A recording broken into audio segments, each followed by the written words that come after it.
In the spring of 1940, as the snows began to melt across Scandinavia, the Nazi war machine turned north. Europe's attention was fixed on France and the Low Countries, but Hitler's gaze was fixed beyond the Arctic Circle.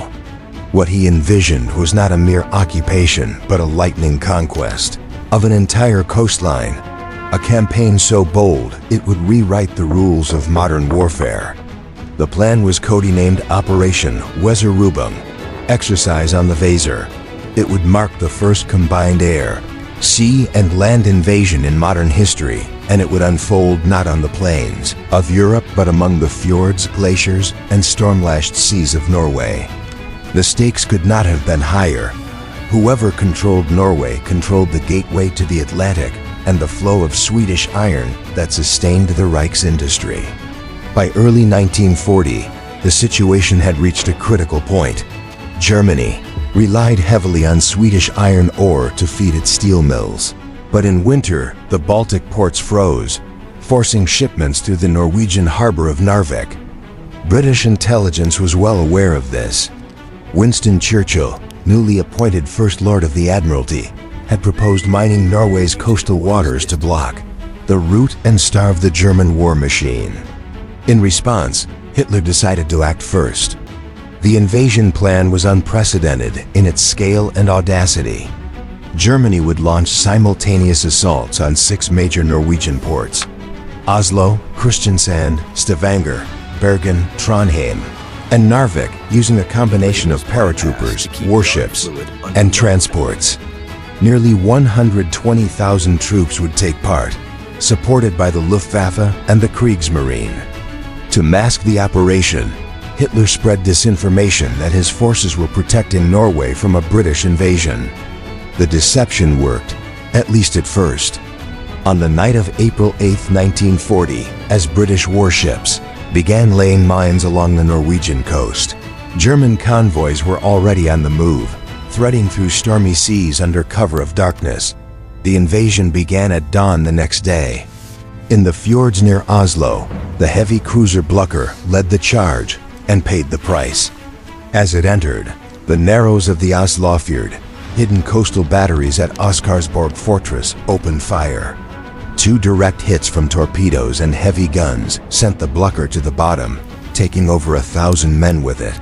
But the delay was only temporary. By noon, German troops had landed near the capital, and Oslo fell within hours. Farther north, at Narvik, the fighting was fierce and chaotic. 10 German destroyers landed 2,000 mountain troops in the icy harbor, capturing the town in a matter of hours. Yet the British Royal Navy struck back with ferocity.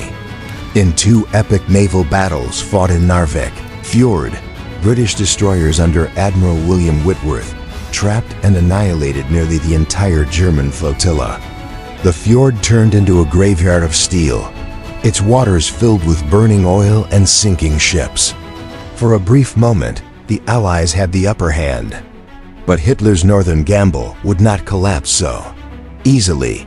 Reinforcements poured in by air as German paratroopers seized key airfields at Stavanger and Trondheim. The Luftwaffe's dominance in the skies proved decisive. British and French troops landed to aid Norway, but without air cover, they were systematically driven back. Allied units fought bravely amid the snow and mountains, but Germany's coordination and speed were unmatched. Within weeks, Norwegian defenses crumbled. The human cost of this conquest was immense. Civilians fled through mountain passes, pursued by bombers and machine gun fire. Entire villages were razed as German troops advanced northward. In the town of Andelsens, Allied soldiers fought desperate rearguard actions before being evacuated under fire. The Royal Navy's ships, burdened with refugees, sailed through icy waters haunted by U-boats. Every mile of coastline became a testament to courage and futility. By June 10, 1940, the campaign was over. Norway had fallen. King Haakon VII fled into exile in Britain, vowing to continue the fight. The Norwegian government in exile would later become a vital link in the Allied intelligence network. But for now, the nation was under German occupation. Strategically, The victory was enormous for Hitler. The Reich now controlled over 2,000 kilometers of coastline, stretching from Denmark to the Arctic Circle. Norway's ports gave the Kriegsmarine access to the North Atlantic, while its fjords provided hidden bases for U-boats and surface raiders. German engineers immediately began transforming the occupied country into what Hitler called Festung Norwegen, Fortress Norway, a vast defensive bastion intended to protect the northern flank of Europe and secure the Arctic supply routes.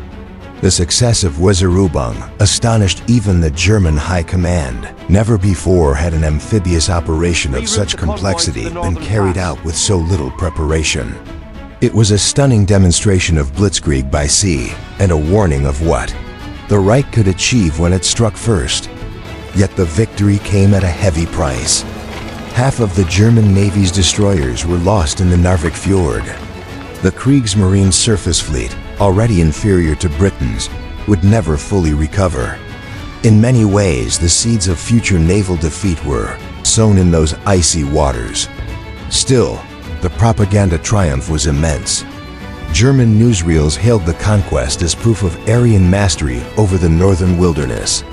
Hitler himself declared, "The Norse blood has returned to its source."